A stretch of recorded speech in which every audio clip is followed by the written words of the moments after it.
¿Cómo empezó la vida?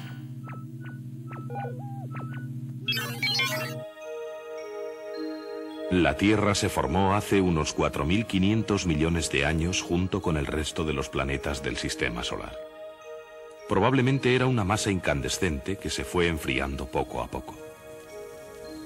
La joven Tierra tenía una gran cantidad de energía que se manifestaba de diversas formas. La actividad volcánica debía ser entonces mucho más abundante de lo que es ahora. Enormes masas de roca incandescente ocuparían grandes territorios. El calor interno haría que la temperatura de la superficie fuese bastante más alta que en la actualidad. A esto hay que añadir la luz ultravioleta y el calor del sol, descargas eléctricas de rayos y la radioactividad, que se sumaban al calor procedente de los volcanes. Los estudios sobre los volcanes actuales hacen suponer que la atmósfera primitiva tendría gran cantidad de hidrógeno que se iría perdiendo gradualmente, ya que al ser tan ligero podría escapar al campo gravitatorio. Además habría metano, amoníaco y agua.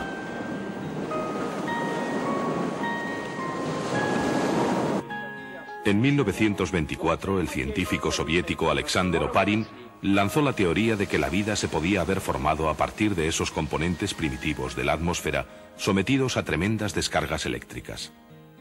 En los océanos primitivos se formarían unos compuestos orgánicos sencillos que constituirían un medio ideal para el desarrollo de la vida. En 1953, Stanley Miller de la Universidad de Chicago, con la ayuda de Harold Urey, reprodujo en un laboratorio la atmósfera primitiva mezclando metano, amoníaco, agua e hidrógeno.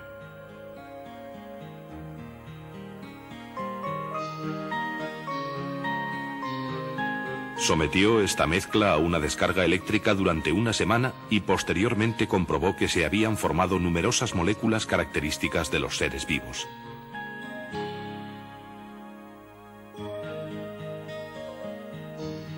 Miller demostró que los gases de la atmósfera primitiva de la Tierra, expuestos a una gran cantidad de energía, pudieron combinarse para formar compuestos orgánicos similares a los que se encuentran en los seres vivos.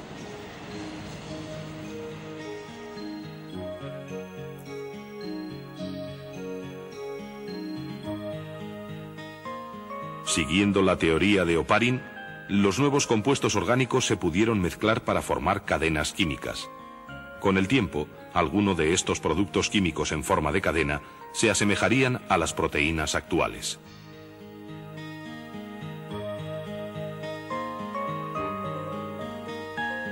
Otras moléculas antiguas fueron, sin duda, versiones elementales de los ácidos nucleicos.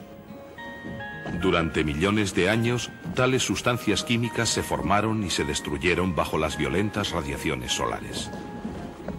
Pero a medida que pasó el tiempo, alguna de estas moléculas debió alcanzar un grado tan alto de organización que le permitió duplicarse. Estas moléculas, que probablemente eran ácidos nucleicos, en su proceso de evolución lograron incorporar proteínas a su estructura. Así nació una relación entre las dos clases de moléculas. Con una membrana que les confirió cierta autonomía, las proteínas y ácidos nucleicos formaron las primeras unidades de vida.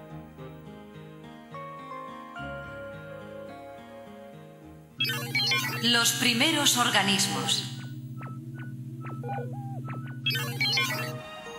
Los primeros organismos vivos se alimentaban de las sustancias que había en los caldos de los océanos primitivos.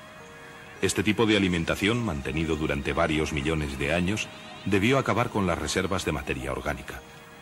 Por eso, unos 1000 millones de años después de la aparición de la primera célula viva, algunos organismos pusieron en marcha el proceso de fotosíntesis.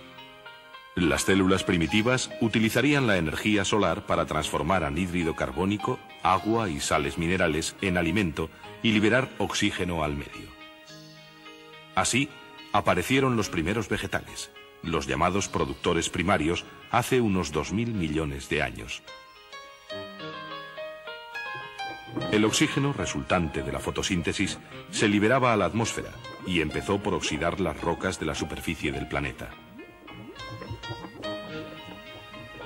Después se fue acumulando en la atmósfera hasta que se acabó formando la capa de ozono, que absorbe la mayor parte de las radiaciones ultravioletas del Sol. Gracias a esta protección, la vida evolucionó hacia formas más complicadas, capaces de utilizar el agua y los minerales del suelo.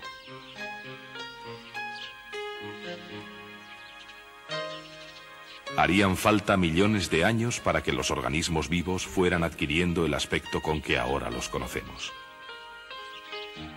¿En qué momento empezó la vida exactamente? ¿Y por qué tomó una forma determinada y no otra? Son dos preguntas todavía sin respuesta.